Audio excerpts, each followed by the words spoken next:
Welcome to a special edition of Tales from the Dorkside. I am Brad Reed. I'm Gog. He's Gog, and we are here because it's Thanksgiving week. We are doing like a Thanksgiving special. Yeah, you might not have known that there were even horror movies based on Thanksgiving. We sure didn't, but yeah. Well, I have a list too. If the Lord is willing and my phone doesn't die, yeah, I'm going to read this list of horror movie classics, which I also sent to you too. So you may pull that up just in case we go dead silent on my phone here. But I didn't realize that Thanksgiving movies were necessarily a thing. Right. It's kind of like Thanksgiving music. There just isn't any. Yeah. You think of like maybe Adam Sandler. He does a couple Thanksgiving song. Well, the one and then the redo of it. Like, didn't he update it a couple times or something like that? So wrap that turkey up with tinfoil. My brother likes to masturbate with baby oil. Yeah. Flawless Adam Sandler impression, by the way. Yeah. So we did get this list, and there was a few that were on there, and three of them were on like streaming to where you could get it for free. I don't know if you did the same thing I did, but I got on Amazon and downloaded or subscribed to like Indie something. Indie. Which remind me to cancel that before I get charged $5. I already canceled it. In fact, I'm going to write them a letter and see if they will pay me $5 back. Yeah, because I was going to say, like, first of all, if you want to watch the Thankskilling movies that we're about to talk about, then go ahead and get the free subscription. But please, for the love of God, don't give them any money. Yeah. Like, cancel your subscription. Right. You know what's funny is there's probably like a handful of really good or decent indie films on there. There wasn't. I didn't look. I mean, I say that like, but I looked up to see, what else can I get since I'm on this, indie channel. I love indie movies. Right. I didn't see anything that looked like it was worth watching. So there's that. There was the Zeitgeist movie. Which did you ever see that on YouTube? I'm sure I did. Back in the day, it was like about how the world's banks are backed by funny money. Oh, okay. It was like the OG of like conspiracy video. Exactly. Before anybody could make conspiracy video that has now convoluted the construct of our entire reality. Yes, you're right. So you're it's exactly that movie's right. fault. Yes.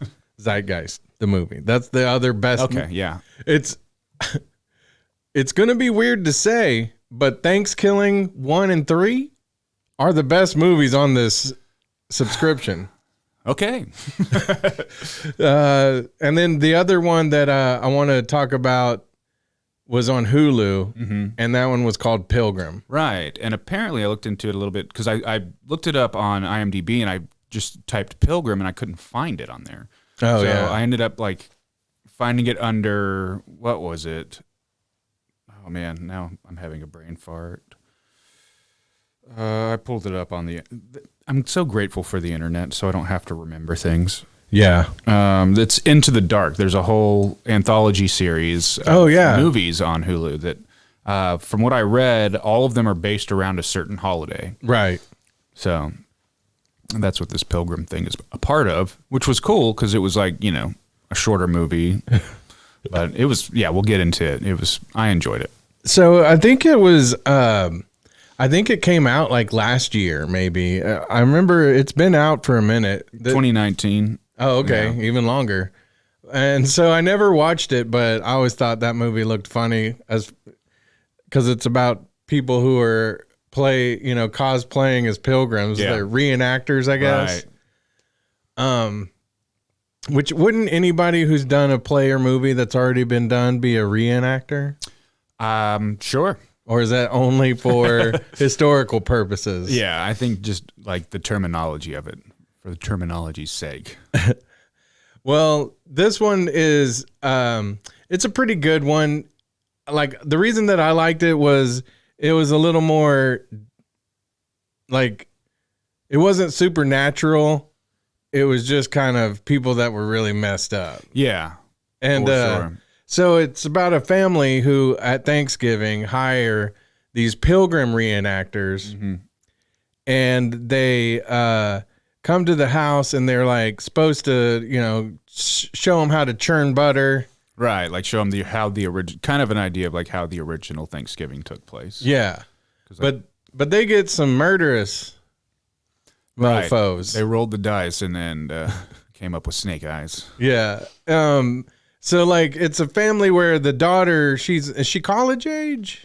The mom took away her phone, so I was like, Is she high school? Is she college? I think she was meant to be like a senior. Okay. And was about to go off to college. Yeah. And like her college boyfriend or high school boyfriend was there. Yeah. A dad, a son. Yep.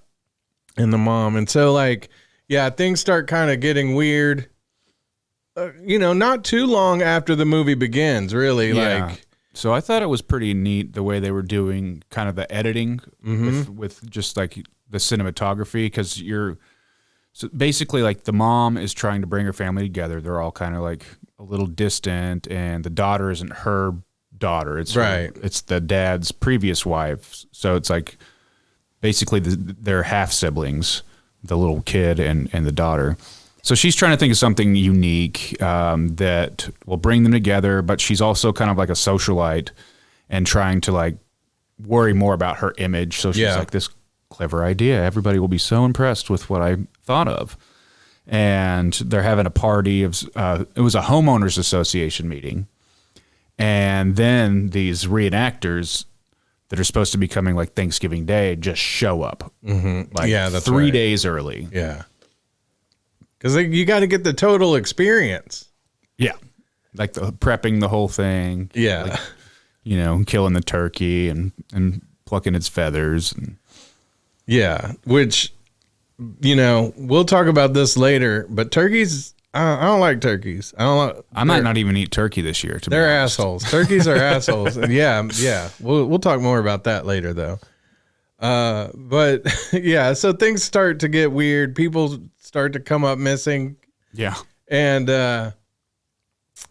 finally everything unravels, and they take the family out there to like they have them in the stockades. Yep. And which I thought was like, again, the way the movie was filmed and the pacing of it and everything, like it was creepy. Like, yeah.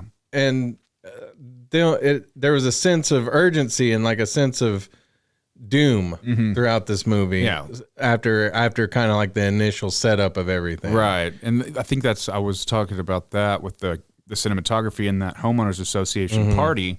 Like it's a very plain setting, but the way that they would like move the camera and kind of edit things made it just feel uncomfortable right from the start. Yeah. Well, there was the funny part to me. The best line of the movie was they have to like kill somebody to escape this first situation that they're in. Like it's some outside people that they didn't realize were part of everything. Like they show up, right? And then they're going to kill them.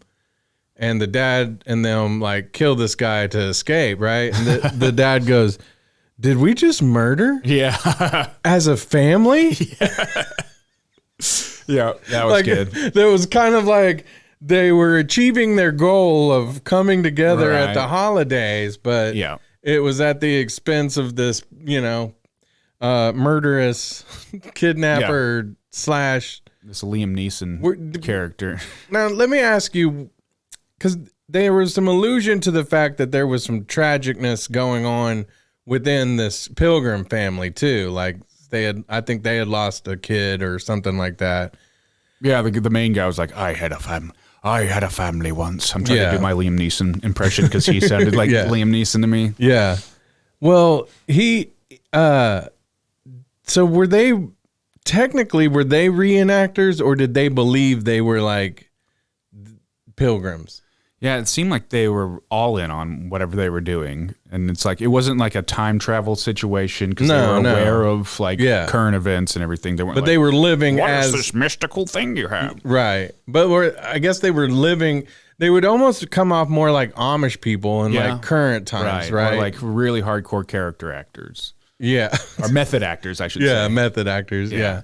But like they had gone and grabbed some Quakers and were like, well, y'all will do as pilgrims. Come to our house and reenact. You know? And I think like the main guy was supposed to be kind of like a cult leader type of a situation. Seemed like it, yeah. The one lady kept saying like he changed my life or whatever. So like So yeah, and the whole theme that he had is like trying to make people realize and be grateful for what they have. Right. But doing it in such a sadistic, awful way. Yeah. Well, you knew it was about to pop off when he had the kid out there and he's like, gives him some candy. Oh, yeah. And then he's like, can I have some more candy? And he's like, but what if you don't get any more candy? Yeah. And he's like, I would just be grateful for the peace that I have. Yeah. And he's like, thank you, Lord. I don't have to kill him. Yeah. And so many, I don't have to kill. I mean, he gets to, everything's going to be fine, little boy. Yeah. Here, take some more candy. But then it gets worse for everybody else. Yes. And spoilers, of course. Oh, yeah. Thank you for tuning in and Thanksgiving and all that, but spoilers for everything. Right. They sit there, like they end up, they don't get away after they murder as a family. Yeah. And they end up getting them back because like I said, some more people had shown up. Yeah, it was like a whole crew. Yeah, like the cult was here. And they set them back down and they bring out like the plate of with the thing that covers it. I knew what was coming. Did you? Yeah. Yeah. Because he's like, he's going to provide for all of us. Yeah.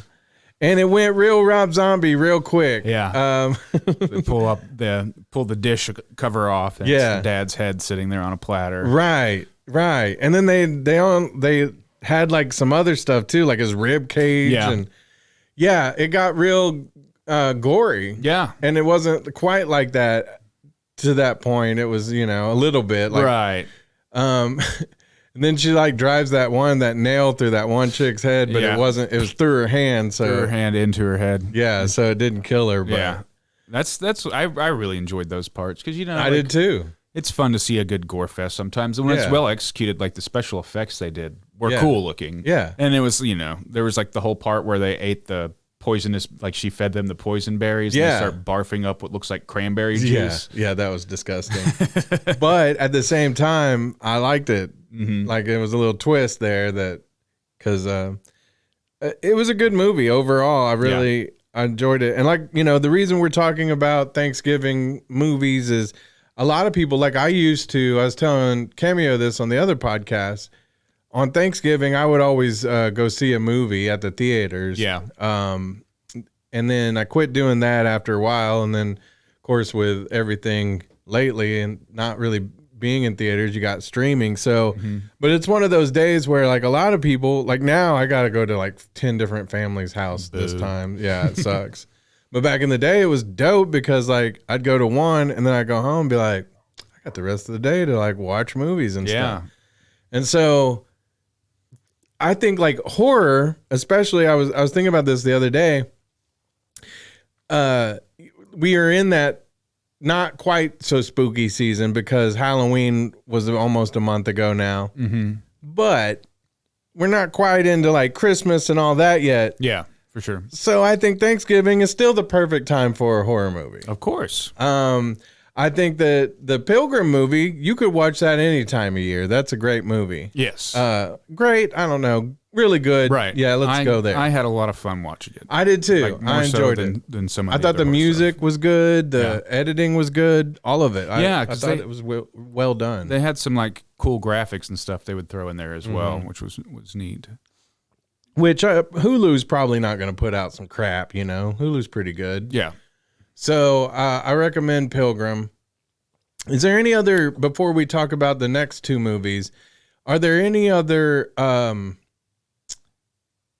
just regular movies that you watch for Thanksgiving? Like, did you ever have a Thanksgiving tradition? Not that I can remember. No. Like, I always remember watching football, and I didn't even really always on TV. want to watch it, but yeah, because I remember we would go to like back in the day when we actually like did multiple family stuff. Now it's very like low key, just me and my parents. But back in the day, we might hop around and go to a few, or just go to like a different part of the family's Thanksgiving. And there was always football on the TV. And I've never been, interested in watching football.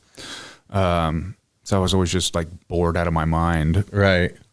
Well, I was wondering, like, I think people sometimes, I remember hearing about like somebody's dad, like watching 007 movies, or, who knows? I think my mom, because my mom is a big Christmas person. Like she's already got her Christmas stuff up already. That's the thing. Everybody's already they're thinking about Christmas. So I feel like, if I remember correctly, my mom would always put Christmas music on during Thanksgiving dinner. Yeah.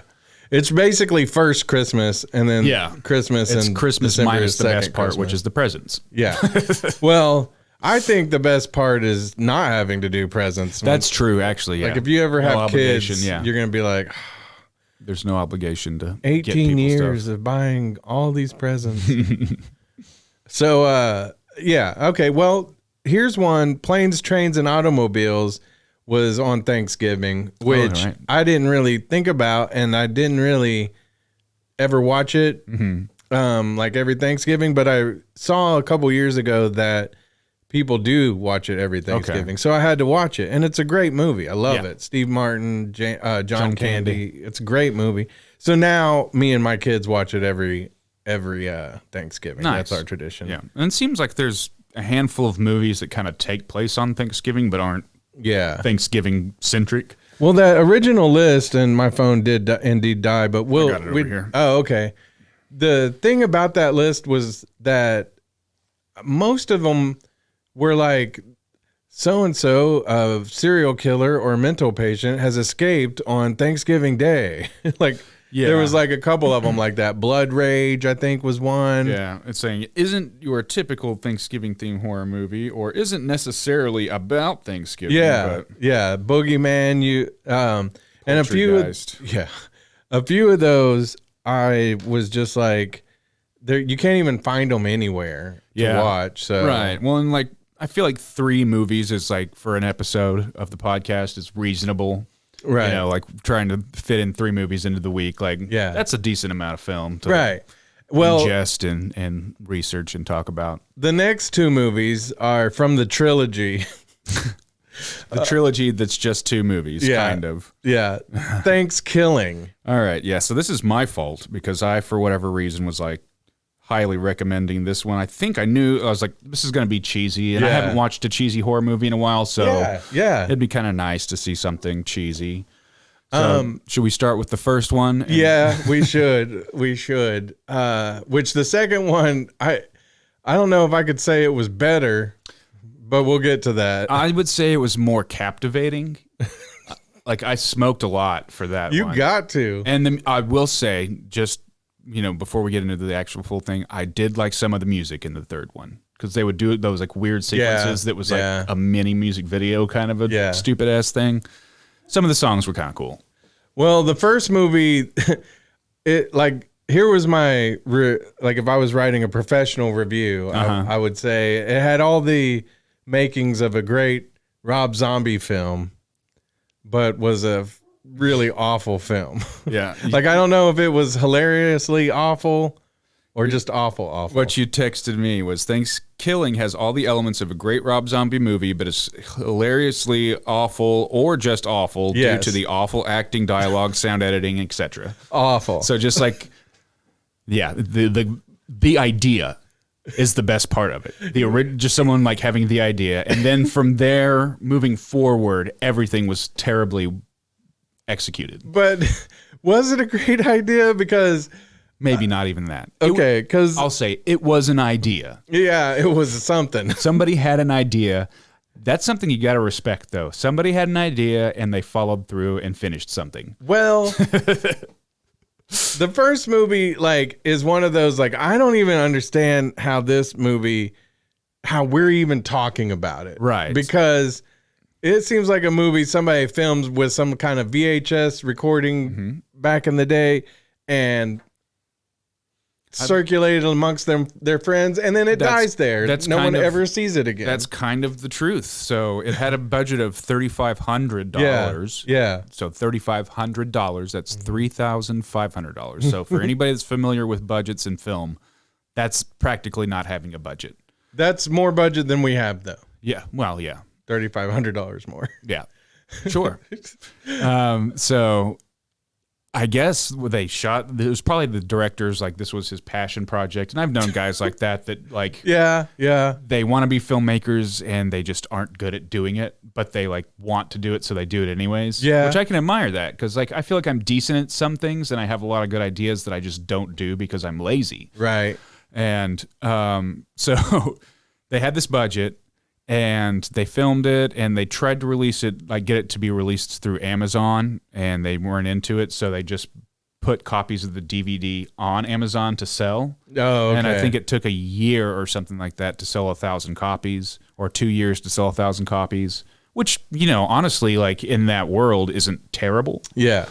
Yeah. So that's kind of like, if you know those facts going into it, it makes a lot more sense.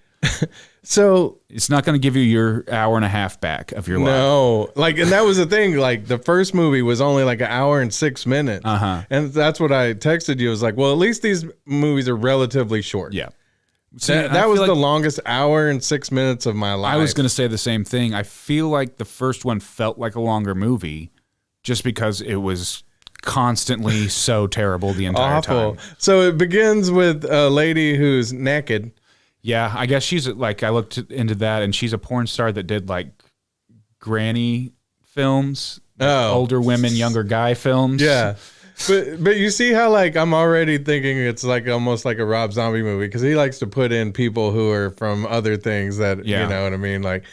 But this is not a Rob Zombie movie whatsoever. But we do meet the star of the movie, which is like this demonic talking puppet. Yeah. A turkey. Right. So it's very like obviously a hand puppet. Very obvious. And the dialogue that he wrote for that is just atrocious. Was he trying to be like the Freddy Krueger of turkeys? Okay, so that's the vibe I picked up on. Yeah. I got a lot of, especially more in the third movie, I got a lot of influence of trauma films. Yes. South Park. Yeah. Like wanting to be funny like South Park, but doing it just not sticking the landing on that one. Yeah. And then, Freddy Krueger, definitely felt some influence from Freddy and the turkey. My wife heard it from the other room, the third one, and she was like, is one of those voices? I was like, no. It's not like, somebody you think it is. Yeah. She's like, but it sounds like, I'm like, no, it's nobody. I'm telling you, it's not anybody you're going to, but it's not Will Forte. Fuck no. No. Like nobody. Anyway, you know it's going to be a bad movie when you look it up on IMDb, and most of the pictures for the actors is just that placeholder gray. Oh yeah, with like no picture. Like no, icon. these are not SAG actors in this movie. They are definitely people that friends. He knows. Yeah, who's like, should I even be acting? I don't think. I don't want to. It's like, you owe me a favor. Yeah, they are. Get sucked in. I wonder, like, maybe this guy has like a car dealership. Yeah. And these are people who are like, they couldn't pay their payment, so they're giving him a deal, kind of like the first episode of Tales from the Darkside. Oh yeah, Treat. Yeah, and so like, because they did. Some of them looked like they were being held hostage. Yeah, in this movie, and like not in a good way, not in like an inspirational, because no. it's a horror movie way. But and like the relationship between these people is so. I think that's one of the first things I wrote down was like, why are these group of people together in the first place? Yeah. You got your football jock, you got a hillbilly, you got a weird nerd that keeps wiping his mouth all the time. Yeah. Who I thought would be in on it by the end of the movie. He just gave me like weird, creepy vibes. Yeah. And then the two girls, you have like the bimbo and then the college girl or whatever. Right. And like, it's confusing to me what the relationship between these people is, because they kind of make it seem like one of them's the girlfriend of the jock guy, and then they kind of make it seem like maybe the other one is the girlfriend of the jock guy. Yeah. They're both kind of just throwing themselves at him. Yeah. And this is okay. So I don't remember. There was a John Benet Ramsey joke. Yes, that happened twice. awful joke. Actually, okay, so It happened twice, and the second time they did the joke in the movie, they acted like it was the first time they had heard that joke. So Yeah. I don't know if they did that intentionally as like a bad, like, wouldn't it be funny if we did this? Or if they just didn't. well, in the second Realize. time that they told the joke, he messes it up, Yeah. which is why I thought it was funny because like, okay, that was a horrible joke, but then he fucks it up. Right. No, it was And the makes girl. it worse. It was the girl that told it Oh, was in it the front seat. Yeah. So yeah, there was, I don't know, like I had said in my text, there was sound issues where like people would scream and it'd be overmodulated real bad, and you're like, oh yeah, like you couldn't have got a better take or come in for a re-record. Like, nope. Their dialogue was all forced, and like you It was said, very forced. it was all like very immature comedy. Total seventh grade comedy. I've been on a movie set like this. I ended up participating in what was supposed to be a short film that was going to be like a 2 or 3 weekend shoot that turned into a feature length over the course of this happening that took like a year to make. Oh, wow. And I had decided as the character I was going to shave my facial hair, which I don't like to do, but I was like, it'll, differentiate from what I look like. So now I have to do this look for a full year. Oh, gosh. And it was pretty excruciating. So I kind of have a feeling I know exactly what they went through. Right. Like the guy was ambitious, and everything like that. And it was a first time filmmaker. So like in that regard, I can understand. But yeah, like I can kind of get a vibe of what it might have been like to be on this set. Yeah. It wasn't for me, but that's the thing about it though. Like it was one of those things.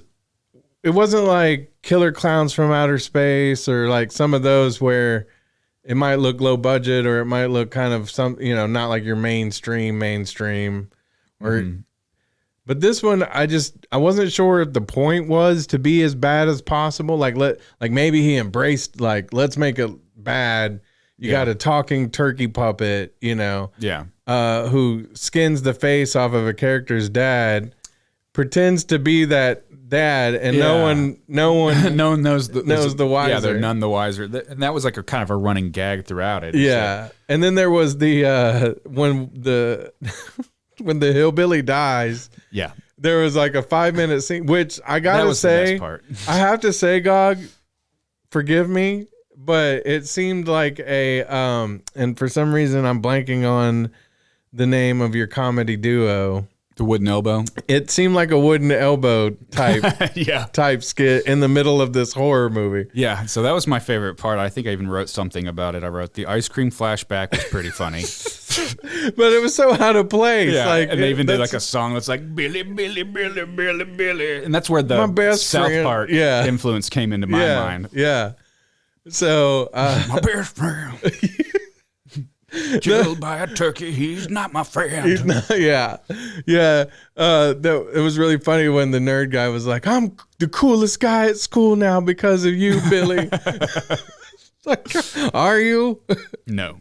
I don't think anybody in your group is cool. No. But that was so. Like, there was parts of it that I enjoyed in a weird way. Uh-huh. Yeah, I did chuck. There were some laugh out loud moments, but it was more so in the third one. There was a few laugh out loud moments in that one. Yeah. Well, let's go ahead. They end up trying to defeat this demonic turkey, Right? which with one guy like just showing up randomly, Like the hermit guy.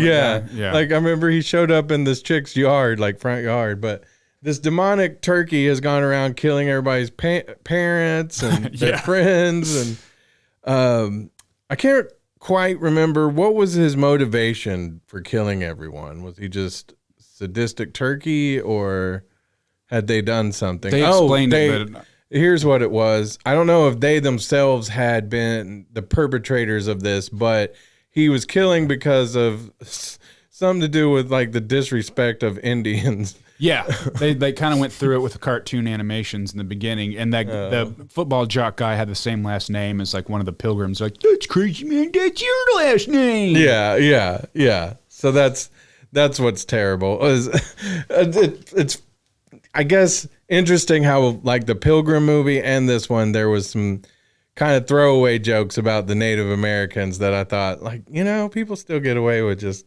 dissing Native Americans. Yeah. But like every horror movie's got to have something about it, right? Because it's Thanksgiving. And I'm not saying every horror movie. I'm saying every Thanksgiving horror movie. Right. It's a very specific genre. Yeah, because that's what we grew up. Thanksgivings were the Pilgrims and the Native Americans and all that. But this one seemed a little more racist. This one was definitely not PC at all. This guy was not concerned about because the turkey lived in a teepee. Yeah, yeah. Well, it was like kind of racist and very sexist. Oh, very. I didn't enjoy, which is like another Rob Zombie trope, but I don't enjoy when Rob Zombie does it either. I did not enjoy the turkey rape. Yeah. Yeah. I was like, that's too far. Was fucking stupid. The thing where he took the face off and wore the face, like a Texas Chainsaw Massacre or something like that. That was funny. Yeah, but so dumb that like she like bends down like, "Hi, Dad," to give him a hug, and he's like this tall. Yeah. The guy that played the sheriff, the dad, was kind of funny too. Yeah, he was. So like that's where I'm like, man, I'm having trouble trying to say I hated it, but I mean I would never want to watch it again. Yeah, that's not necessary. Maybe in like 10 years when you forget how bad it is. Yeah, but was it supposed to be that bad? That's where I'm trying to figure out. I think I think it was. I think kind of, but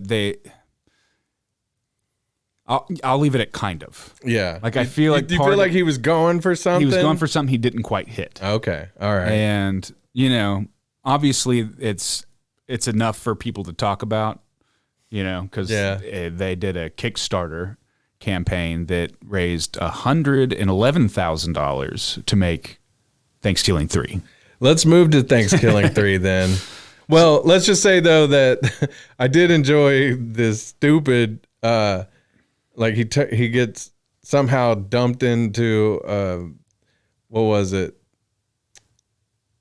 He gets the turkey at the very end, and he's got gamma rays or something on him. He becomes radioactive because he gets shot by the. That's kind of another funny scene. So the hermit guy comes, shoots him. He flies, lands in a dumpster that says like radioactive toxins, and the hermit guy's like, I lost this dog and it was my best friend. I hope that you guys never have to have an experience where you lose someone really close to you, like your family or your girlfriend, which is like what just happened to them. To all of them. And they're not even acting like it happened at all. They don't care. Because then they go home to bang it out. Yeah. Yeah. And then they're like, what's that sound? And it's like, could that be the turkey? And it's like, there's no way the turkey would have survived unless he fell into a dumpster full of radioactive toxins. Yeah. Yeah. And that's exactly what happened. Yeah. So anyway, if you want to watch the movie, we'll let you experience the ending without it totally be anymore. It was shot in 11 days, so there's that. That's doesn't surprise me. It was filmed in Ohio. That doesn't also surprise me. But yeah, I think that's a nice little rundown of our experience with Thankskilling Part 1. Yeah, so we moved to Thankskilling 3. Right, so I wasn't excited to start this one. No. After the first one. The only thing that caught my eye was when I was reading the description, because I was like, man, maybe I should just read the description and talk about that, kind of be like but I saw that it was about puppets. Right. Like it said raunchy puppets fight the Thanksgiving turkey in space or something like that. It says on IMDb, foul-mouthed villain Turkey carves through the likes of a rapping grandma, a mindless puppet, a wig-wearing inventor, a bisexual space worm, and their equally ridiculous friends on his quest to recover the last copy of Thankskilling 2. Yes, so that there's the explanation for why there's not a Thankskilling 2. Yeah, like there's Thankskilling 2 is like the intro to this movie, basically. Well, at the very end of Thankskilling, it says Thankskilling will return to be continued in space. To be continued in space. And so like which was meant to be a joke. Like they had no like they did not expect to make another movie. They were why just like, would you? You wouldn't, like, you we wouldn't did feel it. good about that. let's just slap this on the end and let's call it a day. Yeah. So in this one, Thankskilling 2 was such a horrible movie. It was the worst movie ever. And the evil turkey, like now in this movie, he was the actor in that movie. Yeah. And he was like doing like they were trying to do like a children's sitcom. Yeah. And he was angry because he was trying to find all the Thankskilling 2 copies and destroy them. Oh no, the copies were being destroyed. Right. And he was trying to retrieve the last copy of the movie. Yes, yeah. Because he saw some like newsreel that was like, all these are being destroyed. The movie won't be released. And that's what set him off on his murderous spree. Yeah. In which he first it was really kind of funny. Like, let me just say right now, if you're going to watch Thankskilling 3 and you're like this far into it, you better be smoking. Yeah, it helps. If you got a bong and a blitz, yep, or whatever smoking your a pancake method is, as much as you can handle, it'll help. Yeah, that's the only thing that will help. So, but there was a few things in the beginning that I thought were funny. Like he goes crazy on his family and he splits the mom in half. It's just so like surreal, like watching the turkeys like in their little turkey set. Yeah. And like this is a real movie. And so like you're like oddly fascinated with it. And that's what I mean by it was like it just captured my attention more because I think it was the high pitched voices, the colors of the puppets, and the weird music. Yeah. The first one like is just really bad dialogue. Everything's kind of like awful. Like the browns, like nothing like exciting to look at. Right. And so with this one, they were like, well, we're going to use puppets. And I wonder how much of that was like, we don't have to pay actors if we use puppets. Yeah. We don't have to have like the bad acting can just be because it's puppet right. acting. It's more excusable if it's a puppet acting poorly than it is a human. That's sad that those real human actors lost their jobs to puppets. It was so bad. And they never were in another movie again. Yeah. They're probably working some job where they're like, I don't want anyone to know I was in this Probably movie. so. Although they did a musical version, like an off-Broadway musical version, I think in like a place like Seattle or something, where they would do that kind of thing. That's kind of funny, though. I think what I read was the guy that played the nerd came back and reprised his role for one of the musicals. That's kind of funny. So I don't know. Like I watched this movie up until about 30 minutes left, and I was just like, I got other things that I got to do. Yeah, you saw enough. Yeah. Because like there was some things that were funny, like the little worm that hangs out on the robot thing's shoulder. That thing was talking about some nasty shit, and there's some gross parts for sure. Funny though, like I was laughing, and it's just not like the movie's just way crazy because like most of the characters are puppets. I think there was like one or two humans, right? Yeah, there's the two humans. There was like they were like the guys director, with the wigs. Was it one of them the director of the movie, or was he supposed to be the director? He was the Uncle Donnie, who was like a Billy Mays type of a person. He did the infomercials at the beginning. Okay. And so people were just familiar with who he was because of that. And then Uncle Donnie was going to open up Thanksgiving Land. Like that was his thing he was going to do. He was trying to sell that product that was like an automatic turkey defeathering device, which was sentient and talked shit to him the whole time, like later on in the my God. So like it was funny when the little turkey was playing with it though. Like, yeah. Stupid. And then I liked I forget what his name was in the movie, but the other guy that was supposed to be his security that had the fucking staff with a butter knife on the end of it. Yeah. And he's like, here, hit the switch. And he's like, all right, hold on. And he's just like, okay, oh, hold on. Almost got it. Oh, there, nope. Really close now. Just like really dumb jokes. And then he dies and is like in heaven and he keeps popping back up. Yeah, like by the time I got to Thankskilling 3, I watched the first 30 minutes, I turned it off. Yeah. And then I started it again while I was editing elements of our show. Yeah. So I didn't pay as much attention to that one. I just knew that it was more of a spectacle. It was done better. Like you could tell. They had, yeah, they had over $100,000 more to work with. Yeah, you could tell that it was like the editing, like because like they were doing like where they would have the shot and then they would do like a real close up of it just to have something extra to go to. And there was some lens flaring, and there were some actually really beautiful shots of like the girl puppet that lost her mind, like in the woods, kind of like just very artsy looking shots that I was like, wow, that actually looks decent. Yeah, in the second movie. I was talking about how in the first one though, like they would do things that you could tell were just rookie stuff. Oh yeah, they didn't have two cameras set up. They've just like zoomed in, they cut to okay, yeah. Yeah. And so in the second one there was none of that. Like it looked a lot better, sounded a lot better. Mm-hmm. It just had it was just kind of like a nightmare of some sort. It was a fever dream. It was absolutely that, because I was playing my video games while I was watching it, and I kept putting down my Switch and just like getting sucked in, and just like I'd find myself like 5-10 minutes later like, oh shit, like I've actually been paying attention to this. Yeah. So if you want to get the free app subscription and you want to watch like a spectacle type movie that's not going to be good, but it will be a spectacle, this is what you should do. It's got a rapping grandma puppet. So that was awful. There's that. That was awful too. It was like you said though, if you are like, a fan of South Park and all those things, like, I am too, then you'll probably at least without, I can be entertained by a movie without it being a good movie. Oh, absolutely. Yeah. I don't have the highest standards for movies. There's a lot of movies I've seen that other people are like, it was garbage. And I was like, well, I had fun watching it. So yeah. Yeah. Like I don't feel like I hate myself for watching these two movies. Yeah. More so the first one. But I feel like the first one was necessary to appreciate the third,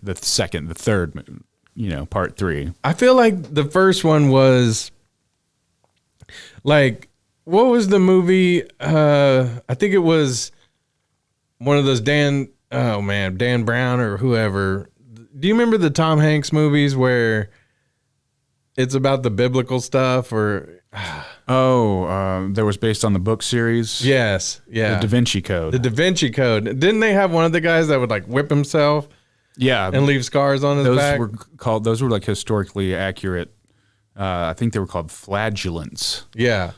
If you like doing that, then watch this movie. Sure. Yeah. If you're a little masochistic and enjoy a little pain with your pleasure, mostly pain. With if a you're little wanting bit of some pleasure. pain for Thanksgiving, the line of the first movie though was the one chick was talking about she was going to show her breasts, and the lady or the lady next to her goes, "Put away your tits. It's Thanksgiving, not Titsgiving." Yeah. And I was like, that right there is probably what sold the whole movie. Yeah.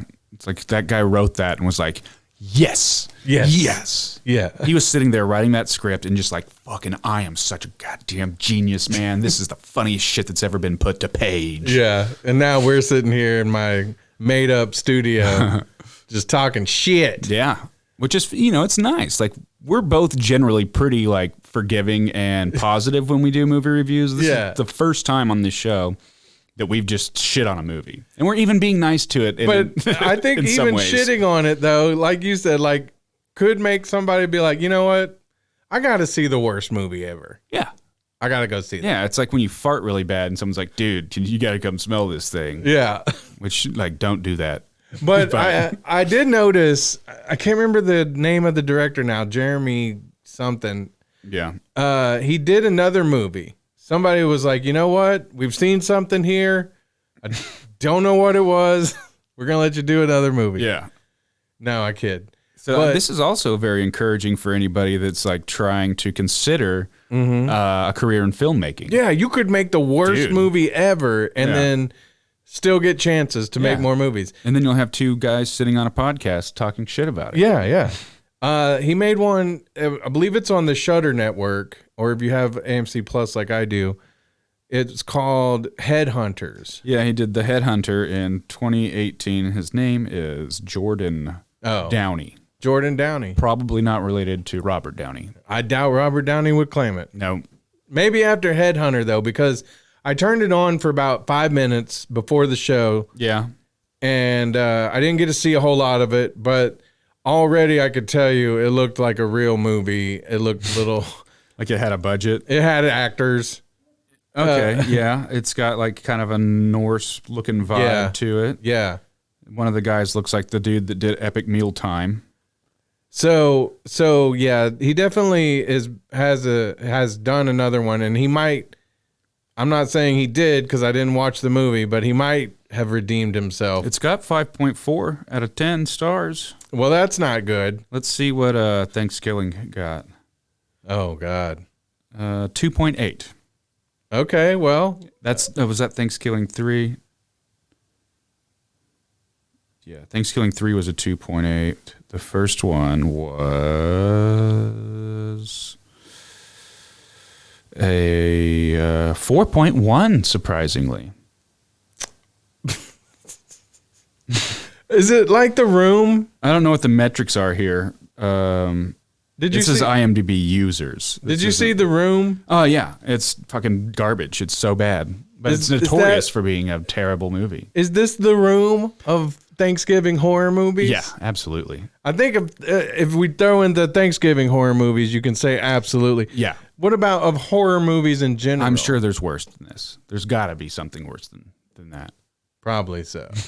Probably so. All right. Well, I got to say before we get out of here, was there anything else that you wanted to add to about the Thankskilling 2 or the franchise in general? Oh, I don't think so. I think we've about covered it. Yeah, and shit. Yeah. I do want to say we were talking about what we wanted to do for our Thanksgiving special. We had thrown around a couple of ideas, and I wanted to talk about a few before we get out of here. We had kind of talked about doing like some cannibal movies. Yeah. I think we should save that for another show. Sure. But I do want to just, for anybody who wants to do their homework, if they're like, you know what, cannibal movies, that sounds perfect for me to watch on Thanksgiving. Oh, yeah. I was suggesting like The Green Inferno. Did you ever see that one? I don't think so. I believe that was an Eli Roth movie. Okay. I think he was tied to that, either producer or director, which is why I had heard of it and wanted to see it. And it was I liked it. I mean, you know, cannibal movies are like, ooh, that's kind of like the taboo maybe of all the horror movies. Yeah. You know what I mean? Then there was Cannibal Holocaust, which I have not seen. I believe it's on Shudder or Screambox. Probably, yeah. I think it's actually on Shudder though. But like that's supposed to be like the one that was back in the day. It was like banned or some crazy stuff. Yeah. And you know, I bet it's gonna be one of those things like when I do finally watch it, I'll be like, oh, that wasn't nothing. You know? Right, like at the time, maybe it was more of a big deal. Yeah. There was like another one with Robert Carlyle. We had talked about him we were in a segment last week. He was Begbie in Trainspotting. Oh yeah. Yeah.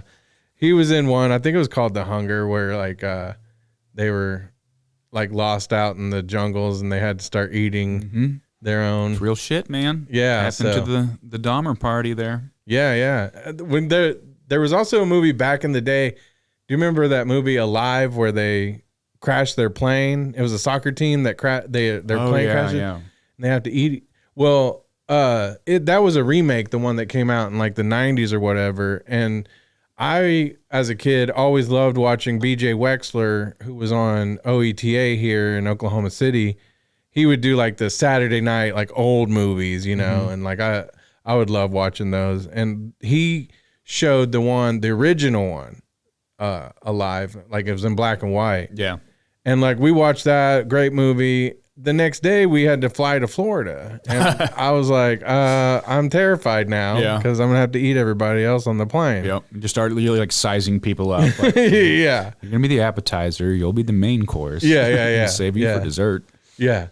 So there's that, and then I don't know. I'm trying to think. There's a movie, And I'm not saying that they're cannibals because I have no idea what this movie is exactly about.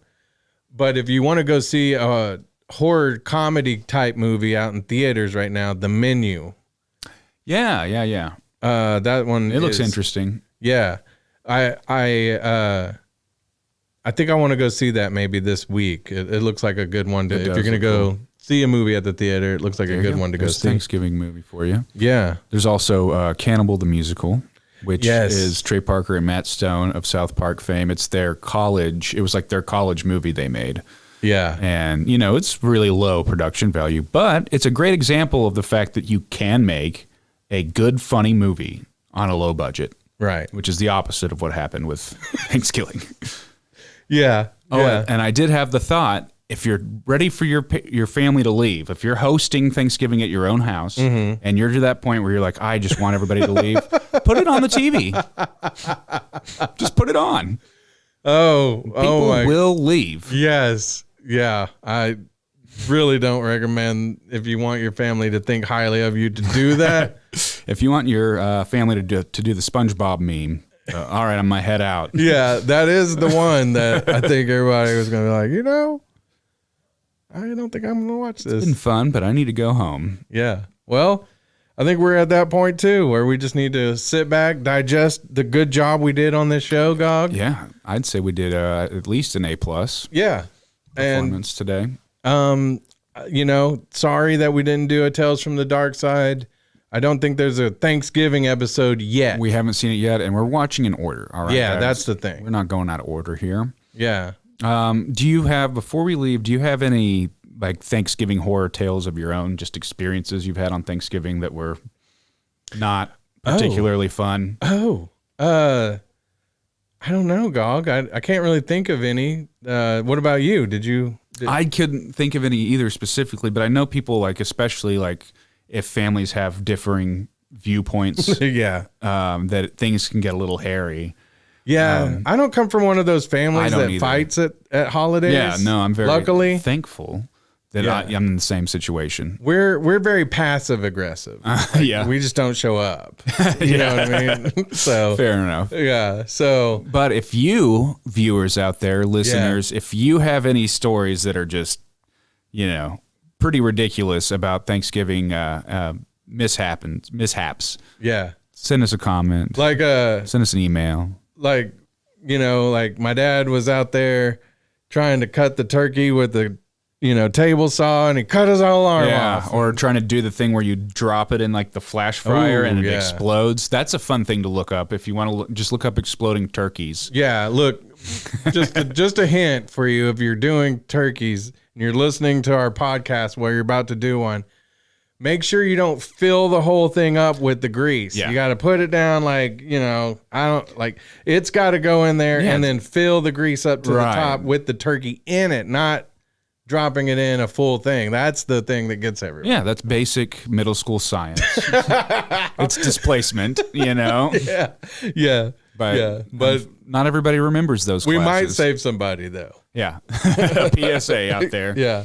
I do want to bring up one thing before we get out of here. I was after our last show, we did the horror movie generator with the Wes Anderson. The Butler did it. Yeah, Wes Anderson presents The Butler Did It: a mystical Thanksgiving tale by Wes Anderson. Yeah, and see the thing about that, I love the game because I love improv. Sure. But the thing about it is, when people do movies and stuff, they get years of rewrites. Sure. Yeah, you send in the first draft of the script, and then you'll get notes back on things that you can fix, and then you rewrite until it's decent enough to go and make a movie.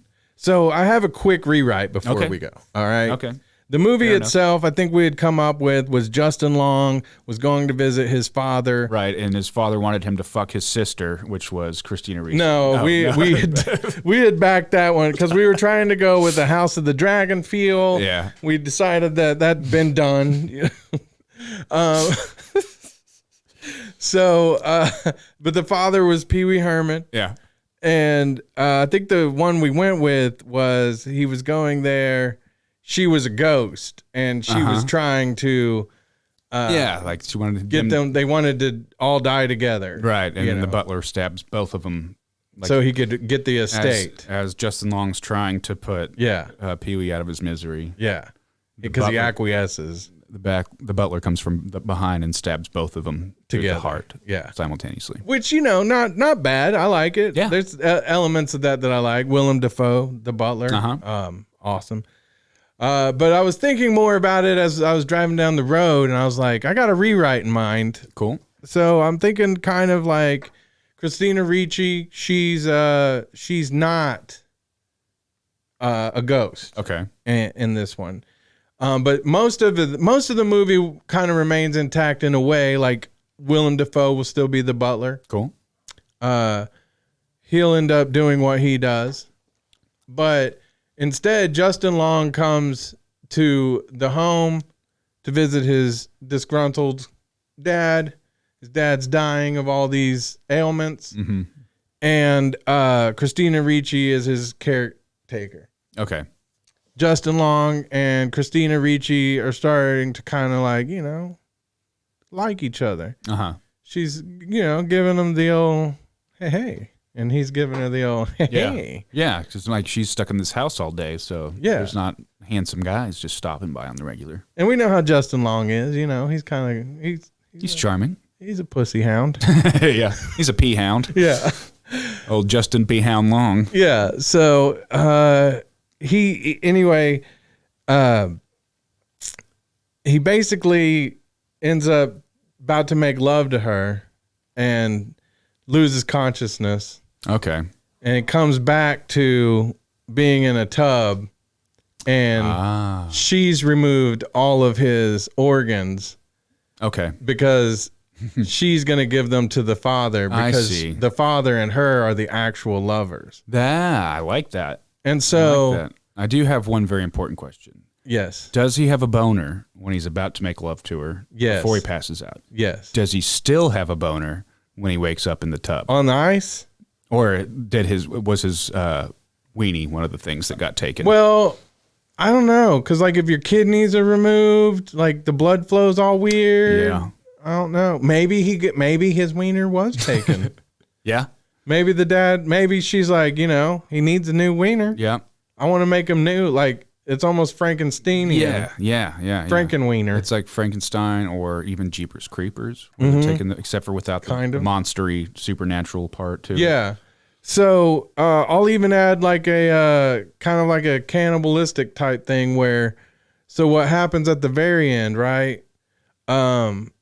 She's leaning over Pee-wee to tell him I love you. I'm gonna save you with these all new organs, and Willem Dafoe through the heart, kills them both. He's gonna get the estate. Yeah. And so the last scene is him sitting at a table like a feast, and him and Justin Timberlake are munching on Justin's own organs. Justin Timberlake's? Justin Long. Or maybe Justin Timberlake's there too. Yeah, I don't know. For no reason. Yeah. As Justin Timberlake. He's Willem Dafoe's young lover, you know? And Crispin Glover is Willem Dafoe's brother. But he buttles for a different family. Yeah. Kristen Glover was in the Cabinets of Curiosities, which we are going to get back to talking about. Yeah, I watched that episode the other day. I love Kristen Glover. There was a movie called, I think, River's Edge back in the day with Keanu Reeves. Did you ever see that? I didn't. Oh, you got to see it. He is so annoying in that movie. Okay. He is so annoying. It's crazy. But anyway, that's a rabbit trail. His little accent like this. Cabinets of Curiosity. Oh, yeah. In the other one, he's almost like half Valley Girl, half I don't know, it's a weird accent that he's trying to do that doesn't work. He tries weird though. No, it doesn't work though. Maybe not for this movie. But it just gets so annoying. That would be how he talked in that movie.